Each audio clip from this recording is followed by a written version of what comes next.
family saya buat hari ini. Saya Muhammad Iqbal Iman. Teruskan bersama saya dalam buletin utama.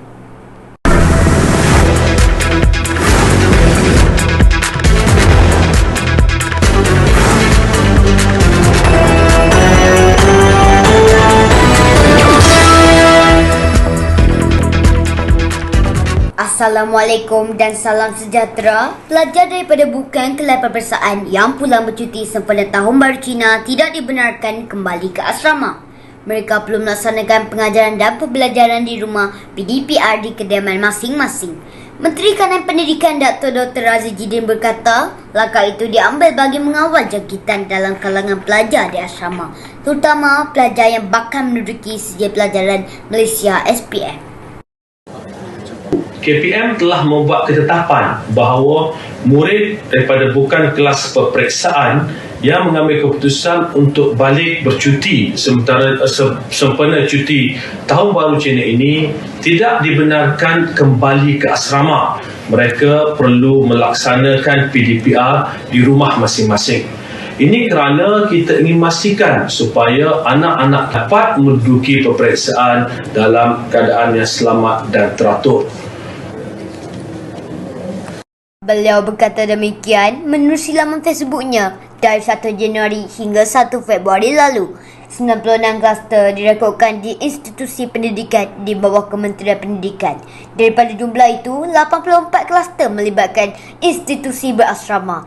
Katanya, Kementerian Pendidikan sentiasa komited untuk memastikan sesi persekolahan berjalan lancar serta selamat.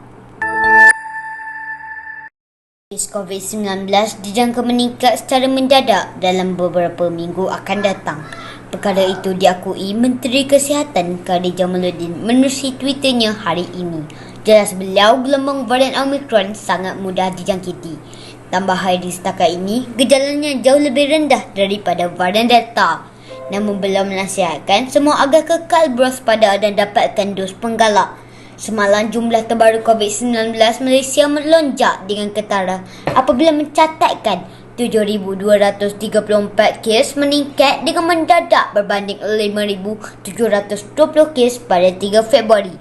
Ini kali pertama jumlah kes melepasi 7,000 selepas kali terakhir ia dicatatkan pada Oktober tahun lalu. Bersama-sama kita putuskan rangkaian COVID-19, cuci tangan dengan kerap, harkan pergerakan anda. Sekian untuk laporan berita pada hari ini. Terima kasih kerana setia bersama saya. Dengan itu, salam hormat. Assalamualaikum.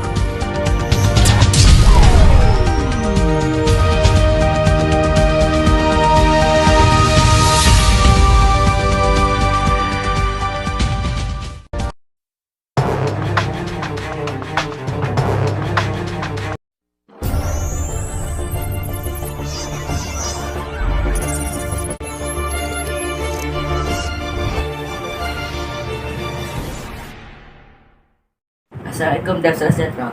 Saya Muhammad Zahir Bizamli ingin melaporkan berita sukan.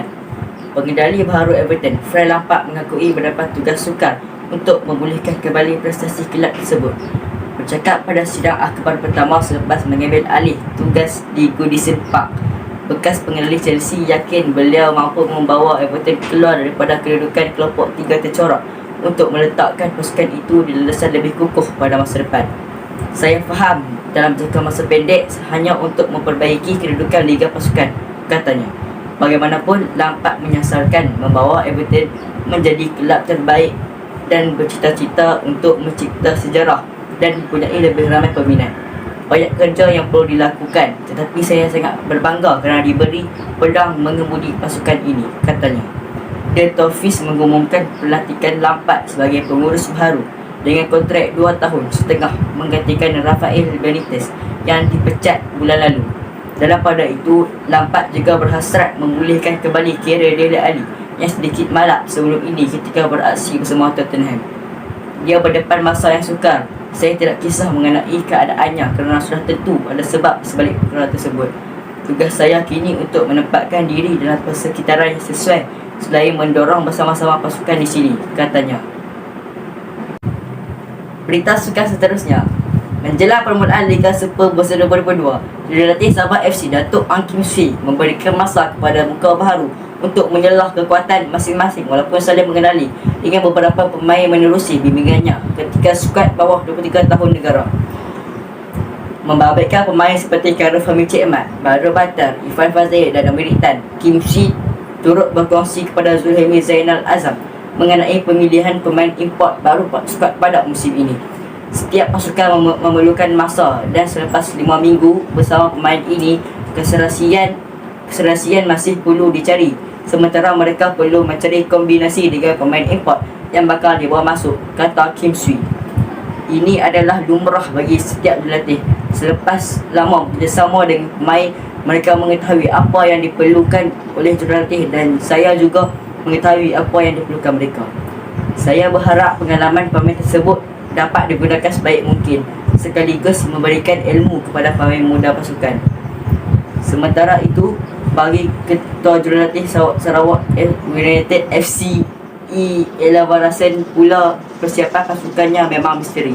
Ketika pesaing Liga Super musim 2022 sedang berbelanja persiap pasukan, Sarawak United dilihat lebih berdiam diri tanpa mendedahkan perancangan pasukan. Selepas mengekalkan tonggak import musim lalu, Uji Akbar Elevarasan turut memaklumkan pasukannya bakal diperkuatkan dengan kehadiran bekas penjara import Negeri Sembilan FC, Francis Kone. Assalamualaikum, sekian, terima kasih.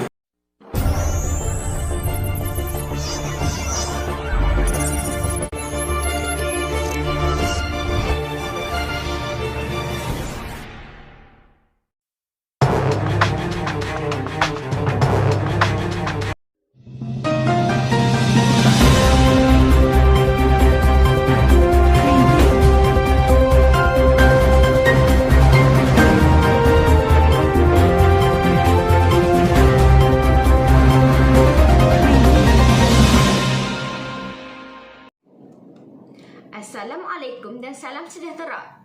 Kembali bersama saya Nur Almira Haninah dalam Info Didik.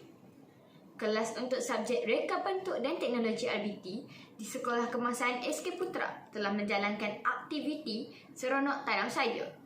Menerusi kreativiti dan kesungguhan murid di sekolah berkenaan, murid turut diberikan peluang untuk bercucuk tanam dalam projek Vertigasi di Putra. Guru Besar Syekh Zulkifli Syekh Abdul Karim berkata, projek berkenaan dimulakan sejak Oktober lalu dan hingga kini sudah 4 kali tanaman seperti sawi, kangkung dan bayam dituai.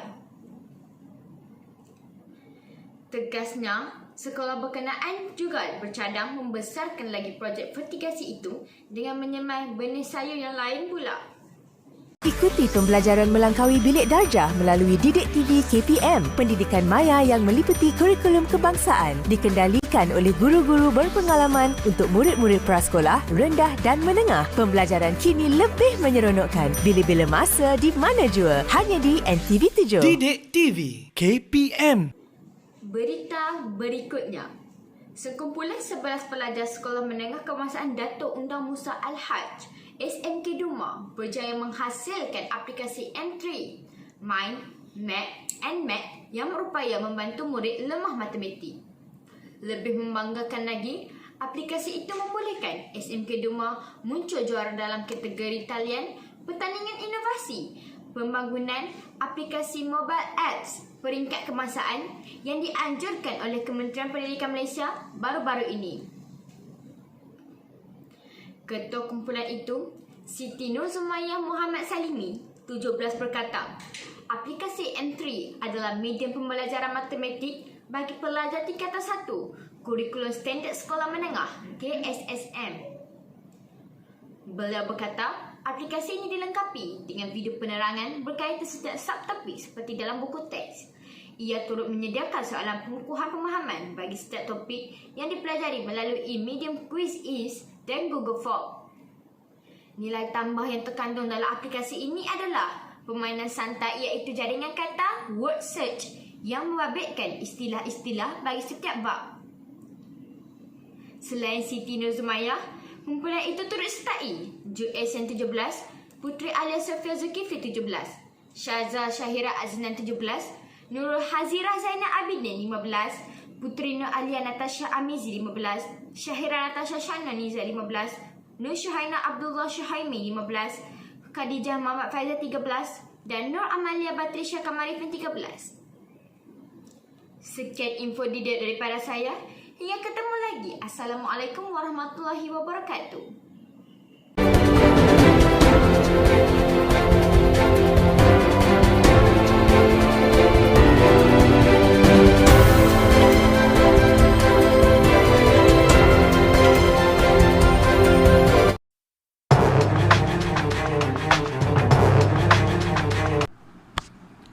Assalamualaikum dan salam sejahtera.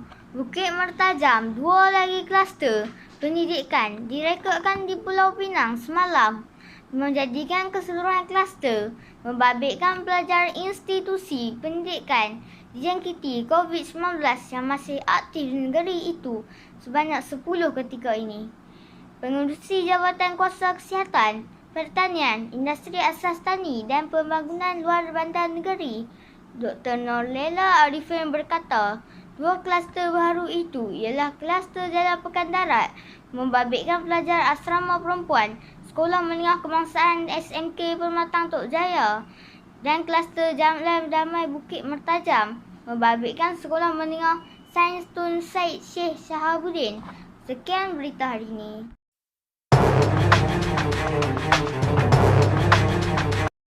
Assalamualaikum dan salam satu Malaysia. Saya Nur Aizahani Mendi Roslan melaporkan berita untuk SKPTJ.